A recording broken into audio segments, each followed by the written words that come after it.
Before you move to Sydney, watch this video because Sydney is not for everyone. Recently, I visited Sydney for the first time after being in Australia for 3.5-4 years, and it blew my mind up. Watch this video till the end. Let's get right into it. Alright, hello, welcome back to another video on this channel. I hope all of you all are doing well. After living in Australia for 3.5-4 years, after visiting Melbourne for around 7 to 8 times, I recently went to the Gold Coast and Sydney for the first time. Now, I've been making a lot of videos, I've been making content for the past 3 years, but this trip blew my mind into seeing how different areas are suited to different type of people. And this is what the video is all about. Is Sydney the right choice for you? This video is going to be broken down into 5 things: cost of living, lifestyle, weather, job and PR opportunities, and the major difference in between Adelaide, where I am right now, where I've been for the past 3.5-4 years, and Sydney basically.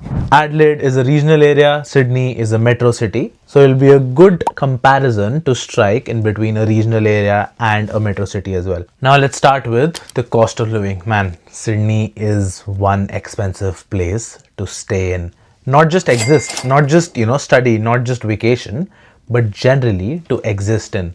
Let's break that down. If I talk about rent, I have a friend who lives in the middle of the CBD, and generally on all other videos that I've made around the prices that I've seen for student accommodations and private rentals, if you choose to stay in the CBD, expect to pay anywhere from $400 to $450 to even maybe $600 to $650 a week. And if it's a private rental and if you're right smack down in the middle of the CBD, this doesn't include any utility bills, anything like that.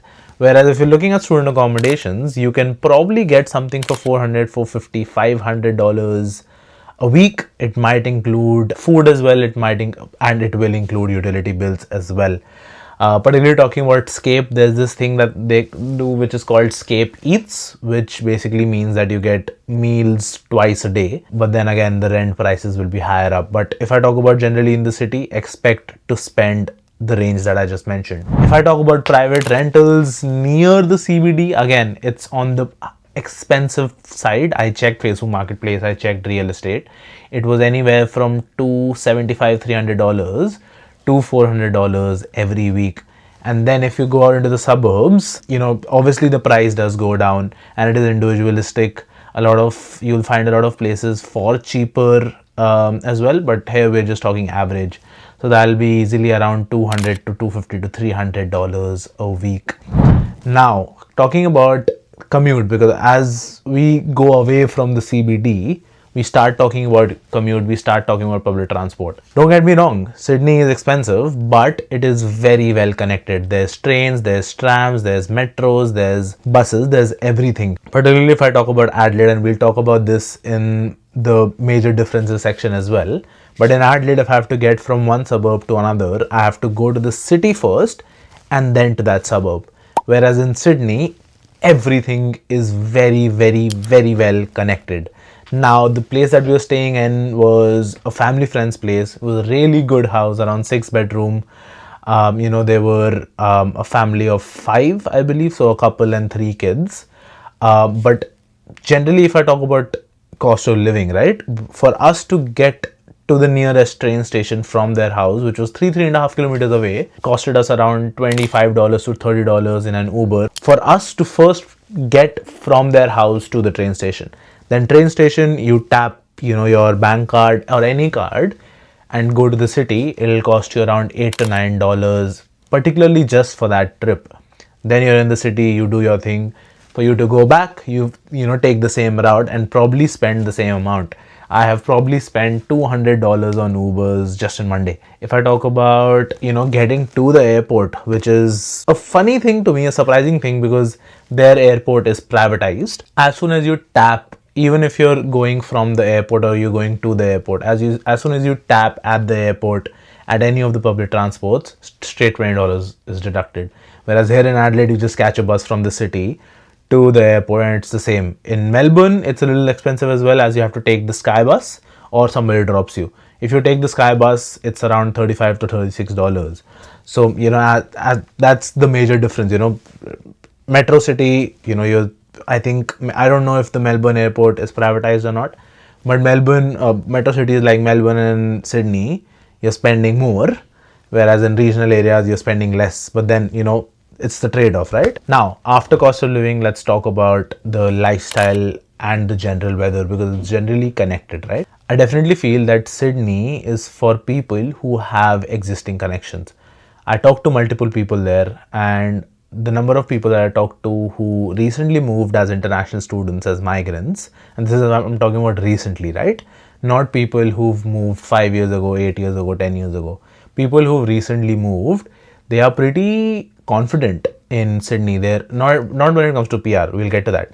But they're pretty confident because they've already gotten internships, they've already gotten work experience, because they have already existing connections, they've already have existing family, some sort of family, extended family, etc.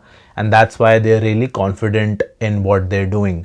They know that they have the financial capability to exist in Sydney, to thrive in Sydney, and that is why they're here. So that's why I said that watch this video till the end if you're moving to Sydney, because if you're someone, if I was moving to Sydney straight from Delhi and I didn't know all of these things, I wouldn't know where I would be, because if I don't have connections, if I don't have those sort of people backing me up, I don't know how I would have existed in Sydney, because the pressure just to match up to the living standards would have gotten me. And that's what Sydney is, right? For the benefits, for the perks of living in Sydney, for getting exposure to such a big city, to such a big network, where everything you'll find in the CBD, corporate life you'll find in the CBD, everything you'll find in the CBD. For all of that, the trade-off is pretty big, right? Even the family friends that we were living with, to match up to the living standards they have and to match up to Sydney altogether, you have to do more. I'm not saying have 2-3 different jobs, but you have to be more, you have to do more. And obviously it's individualistic. Everybody's lifestyle is different. Somebody wants more, somebody wants less of something. But in general, what I'm saying is that to match up to Sydney standards, to buy a property and to settle and to live and to exist in Sydney, you have to do more, you have to be more, and you have to have that sort of a network. So if you're someone who's going there from a middle class background who doesn't have anybody, get ready to grind, get ready to hustle, and get ready to leverage the amount of people in the city, the amount of businesses that are there in that particular city. Because if you're not doing that and if you're just generally existing, you won't get anywhere in Sydney. That's the vibe that I got when it comes to lifestyle. Definitely a lot of things to do there in Sydney. CBD, I would say, is very cramped in my opinion. It gave me the vibes of London, a little dirty. Because it was raining all the days that we were there, there was a lot of clogging. So I feel I didn't really like the Sydney infrastructure.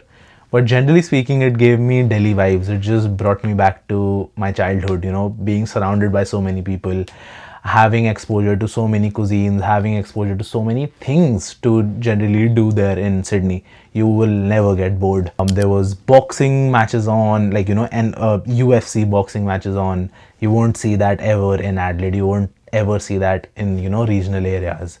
If there's something like that there, it'll be a main event. Whereas in Sydney, it was just something that was happening on the side, on the background, in the background. I hope I was able to give you a good enough picture of Sydney and what it is actually like. When it comes to weather, I feel we got the bad side of the weather, because when we went, it was raining all the 3 days. But generally, when I talk to multiple people there, it's not like that. It's pretty good. It's a pretty chill weather. It's definitely better than Melbourne. It is like Adelaide, which is like Delhi a little bit. Cold when it's cold. When it's cold, it's hot when it's hot. But yeah, you will definitely need to up your winter wear game if you're living in Sydney, and if you're living in Adelaide as well. Coming on to the major differences, I would say definitely Adelaide is made. It's known like as the 20-minute city. You can get from point A to point B in 20 minutes. Whereas in Sydney, for us to go grab dessert, it was a 45-minute drive, and it was normal to the family friends that we were living with. So that basically just strikes a major difference in the mindset and in between the two cities as well. Definitely cost of living is higher in Sydney. More things to do, more things are happening in Sydney. But again, the time I spent on commuting to the city from where I lived And if I put myself in a situation where I'm living in Sydney and I'm working in corporate in the city, and wherever I'm living, obviously I'll be living at a place where rent is low. And for you to find that sort of a place, you have to go farther away from the city. The time I'm spending on the commute in comparison to the time I spend here in Adelaide, and because the time I save on the commute here in Adelaide, which allows me to do more and more things, it will definitely be a big shift for me in terms of mentality when I'm living in Sydney, right? But if I talk about student life, definitely more people that you will meet in Sydney. And in Sydney, as because that's sort of a place where only people who have that sort of a financial capability that'll move there, people with scholarships that'll move there, you will definitely meet higher quality people. Now obviously I'm not objectifying anyone, but generally quality, by quality I mean people who have been born and brought up in that sort of a climate, in that sort of an environment, which has allowed them to move to Sydney. Be that something their parents have done, be that something that they've done in their extracurriculars, which has then allowed them to get that scholarship and then move to Sydney. So yeah, I think that those are some major differences between Adelaide and Sydney. If I talk about the PR opportunities, definitely Sydney is very competitive, highly competitive in your general degrees such as IT, data, business, finance, accounting, etc. Marketing is not even in the skilled occupation list and has not been in the list for a long time. So I think definitely a lot of potential for people in healthcare, in teaching as well. But again, Sydney is so big that you'll find a lot of businesses, a lot of people there who have their own businesses. So that really increases your potential, your opportunities to get a good job, get really good experience under your belt, and which also allows you to get multiple internships. So PR is, I will not like to give advice on PR. So that's my take on Sydney PR. Now that was it for this video. I hope I was able to give you a good perspective about Sydney and how my experience was like, and how the multiple people that I've talked to, how their experience has been like. We did meet a bunch of groups of students there, and again, same thing. They are pretty confident because they have that sort of a financial capability. They already have landed internships. They're happy just paying for their rent. Even if they can do that, they're very confident in their parents, and they have a good mentality in terms of, okay, my parents are paying for this, I'm happy, I'm just here to have a good experience and build my career. If you like this video, like, share, comment something good, and subscribe if you haven't. A lot of people haven't subscribed, and I'll see you in the next one. I know it's bad, but I can't help myself. When I feel sad, I escape from my sense. Lately music's been my reminiscence. That's when I listen.